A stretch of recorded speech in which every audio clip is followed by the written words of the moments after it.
شب عیدی بدبخت شدم، هیچ مشتری نرم. حقوق کارگرم رو چطوری بدم؟ پول صابخونه رو چیکار کنم؟ خرجی خونه رو چیکار کنم؟ آهای کت خدا، بازاریان را دریابید، همه در وضعیت بدی هستندی. مشکل بزرگی نیست، برای سلامتی کت خدا دعا کنیدندی همه چیز درست می شود. از روغن قرمزه و پنبه هم غافل نشید که جوابه.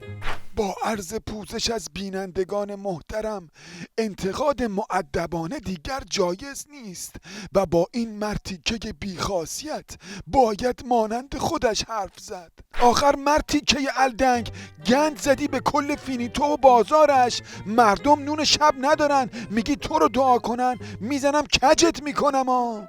حفظ نظام کت خدایی از هر چیزی واجبتر می باشندی. آهای قالقال، برو از این مرد انتقام سخت بگیر تا دیگر با مقام کت خدایی کلنجار نروندی.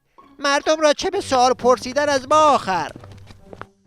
بعد روزگاری رو برات پیش بینی میکنم کت خدا. به زودی اهالی فینیتو مثل همکیشات یا از ته چاه درت میارن یا از توی فاضلاب و به حسابت میرسن. خرفت لجباز.